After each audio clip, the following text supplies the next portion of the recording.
Hi, I'm Warren Sprouse. You're on the Bible Forum. We're here every Sunday night for a couple of hours from 8 to 10 Eastern, and we do this for you, try to help you keep up with what's going on. I have a couple of articles here that I wanted to share with you. They kind of go together, uh, but it has to do with what made America great.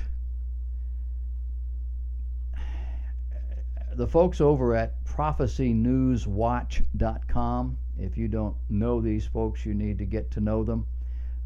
They have some pretty interesting things that they put out. They mentioned this past week that world history confirms what the Bible has boldly declared, that the establishment and future of a city, a territory, a nation, or an empire is determined by the Lord. Concerning the creation of a nation, the Bible tells us in Acts chapter 17, verse 26, and He, that is God, has made us, or made from one blood every nation of men to dwell on the face of the earth, and has determined their pre-appointed times and the boundaries of their dwellings. The United States is not that much different from other countries in a lot of ways. Her people came from other countries. They came here longing to be free. They came mostly for religious freedom. The natural resources of this country are not that much different than other places. Her weather patterns are very normal. Other countries have the same or better. What made America great is not what her government did or does, but what her government did not do. What made America great is the moral code Americans adopted as official policy. It was not legislated, but it was inculcated in her founding documents and early legacies. The code was limited government and Christian values. More broadly, biblical values, because many of the principles flow from the Old Testament. Our government was designed to protect. It was never designed to control. Our government is significantly and purposely limited. The Bill of Rights does not give a citizen any rights. That's not what this is about. But rather, the Bill of Rights enumerates the limitations placed upon government. These are the rights citizens have that the government cannot abridge. Our system of government is a republic governed by law. It is not a democracy. The United States of America is, in principle, gone. We, through ignorance and carelessness, have squandered our heritage, and we've done it in search of personal peace and wealth. To accomplish this, we have redefined the words of our founding documents, and we have eliminated the one principle that was placed there to keep us. And that principle is religious, specifically biblical Christianity. Today the Bible is anathema, and every human desire and vice is supreme because we have the right. Minority groups and opinions now rule. A return to the strict enforcement of the 10th Amendment would go a long way toward reversing our slide into anarchy. Right now, North Carolina is suing the U.S. government over their insistence that public restrooms be available to transgenders and transvestites, etc. The U.S. government retaliated with the threat of withholding over $4 billion in aid to schools, etc., and with a countersuit. But the fact is, states have the right to govern themselves. The federal government may withhold money, but the states don't have to send tax money to Washington either. Since this has occurred, about 8 or 10 other states have stepped up and done the same thing.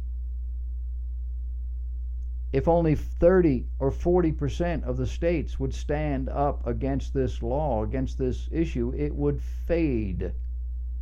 That's what happened with the national ID. It is almost impossible to avoid the globalist agenda.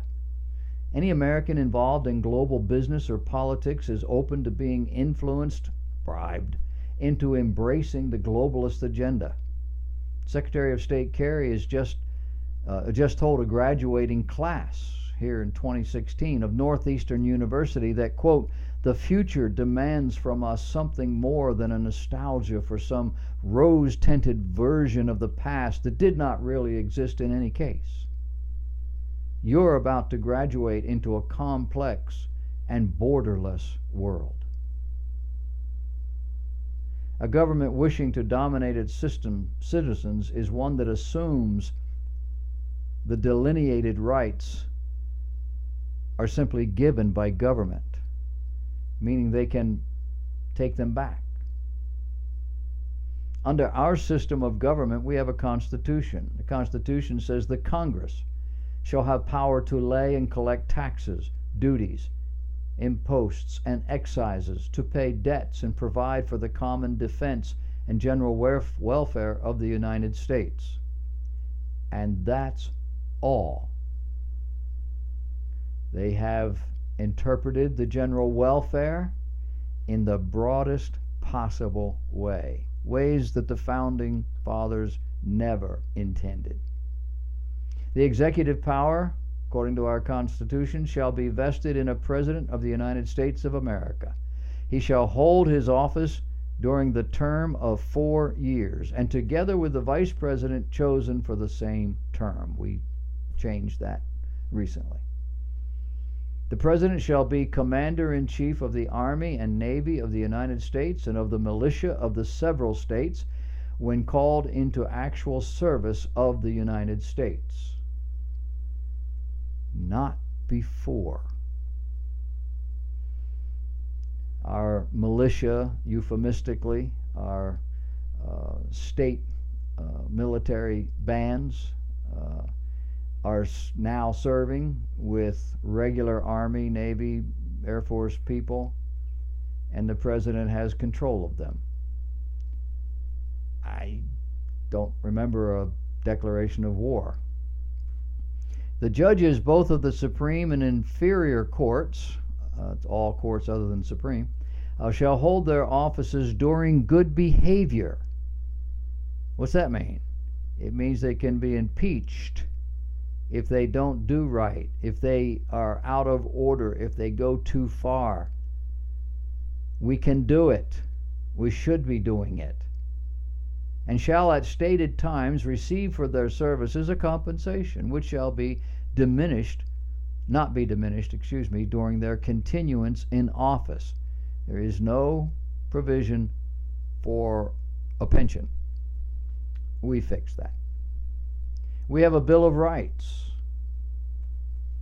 The first one says Congress shall make no law respecting an establishment of religion or prohibiting the free exercise thereof, or abridging the freedom of speech or of the press or of the right of the people peaceably to assemble and to petition the government for a redress of grievances. They are actively working against that principle. The fourth one says the right of the people to be secure in their persons, houses, papers, and effects against unreasonable searches and seizures shall not be violated, and no warrants shall issue but upon probable cause, supported by oath or affirmation, and particularly describing the place to be searched and the persons or things to be seized. You can't just break somebody's door down and go on a hunting expedition. We are seeing more and more people breaking into the wrong houses. Breaking into houses to look for things that are not dangerous. Handcuffing naked people. People just got out of the bathtub to answer because they're, oh, what's going on? And then they're, yeah, this is a police state. These people are criminals with guns. They're trying to, no. The 10th Bill of Rights says the powers not delegated to the United States by the Constitution nor prohibited by it to the states are reserved to the states respectively or to the people.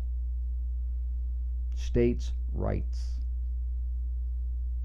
Can the government step up and say we're not going to allow any laws or any people to carry a weapon, conceal carry weapons, or just carry weapons? Can the federal government say that? They can say it, but they can't make it stick.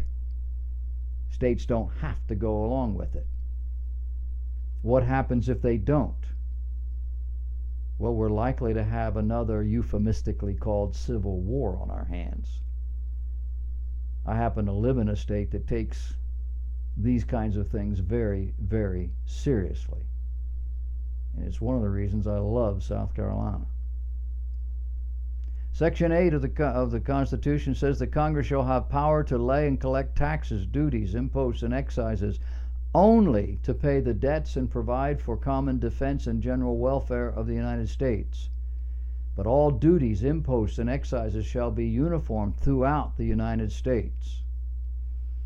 To raise and support armies, but no appropriation of money to that use shall be for a longer term than 2 years.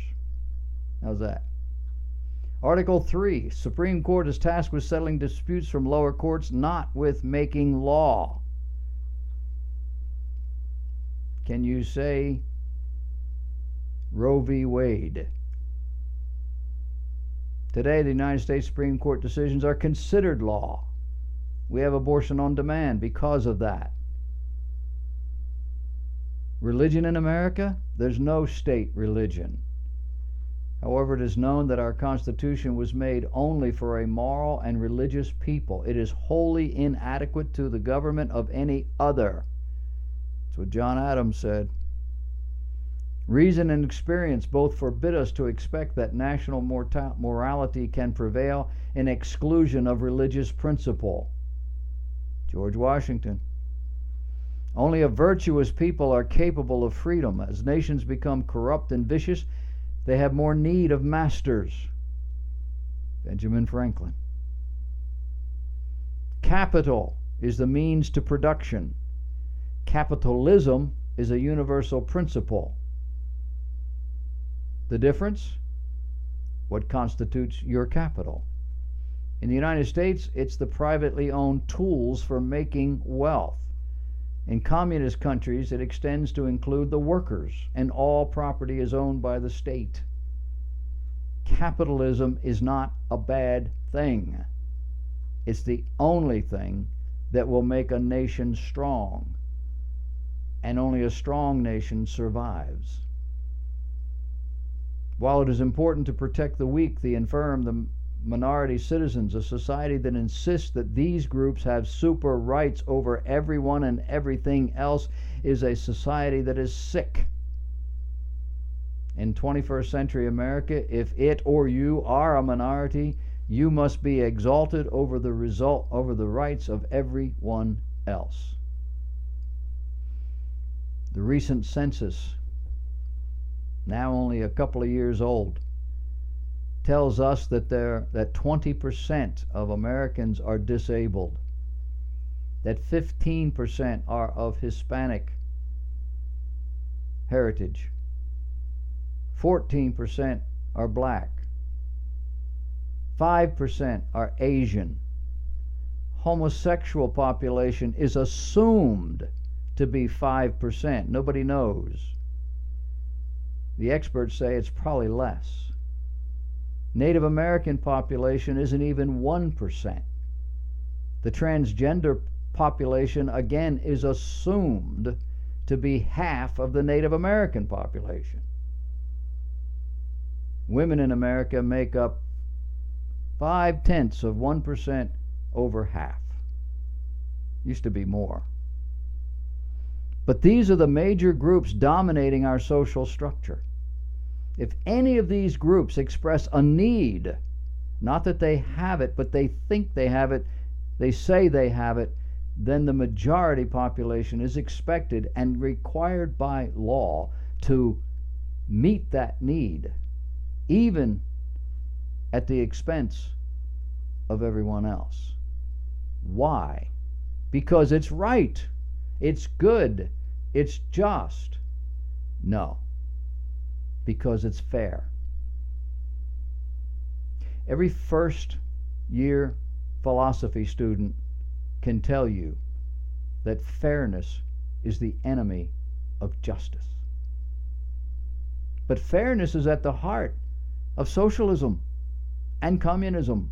Fairness destroys the machinery that provides a society's strength. The disabled are the only minority group worthy of our purposeful help because they're disabled. They must be strengthened from without, since they're not capable of doing it for themselves. All other groups, demographics, have an equal opportunity to succeed. All other groups have succeeded in our system, except for those who chose not to. Those who sat back and expected others to do it for them. Those who deliberately made themselves different. Those who refused to integrate into our culture. Those who refused to accept their God-given limitations as assets. The pioneers to this new country arrived ready to work. Newcomers assumed they would need to integrate in order to succeed, to learn the language, the culture, and to be seen as part of it. And the system rewarded them. It rewards hard work. It rewards ingenuity. And it still does, mostly. When it became easy, when the people became wealthy, then they expected to be taken care of. Now the conventional wisdom at the highest levels is that we owe new people. We owe deliberately different people and people who refuse to accept personal responsibility. It is we, the majority, that must change in order to make them feel more normal, more accepted, more successful. I'm told in California school system they have to provide teachers for over 200 language groups. We never did that before, and the country rose to be the most powerful country in the world. What are we now? All of this help defeats the purpose, weakens the system. Everyone who works with wild animals will tell you, don't feed them. You feed them and they will become dependent. As they become dependent, they will become not only useless, but they will become food for some other animal. Cultures do the same. Do for people what they are capable of doing for themselves, and those people become dependent. A dependent human being is no good to themselves because they are unable or unwilling to take care of themselves. They are no good to the society. They provide no positive return.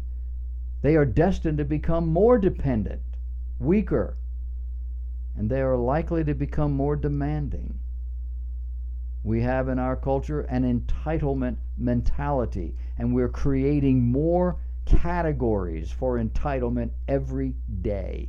We now have over 100 million Americans receiving some sort of government benefits, not including Social Security, not including Medicare or unemployment benefits. This is close to 1/3 of all Americans. When Lyndon Johnson declared war on poverty in 1964, close to 90% of the men 18 to 64 years of age were employed. By 2012, that number has dropped below 75%, and more Americans were on some sort of assistance than were working. Again, not including Social Security, Medicare, or unemployment. With Obamacare, these numbers are expected to get worse. Chronic poverty has already increased from 3 to 3.5% just since it started, with the time of a person or a family spending in poverty increasing from 5.7 months to 6.6. These are trends. They're not going in the right direction. We are doing things that make us feel better about ourselves at the expense of those who are most vulnerable, since what we're doing isn't helping them at all. Not talking about disabled people.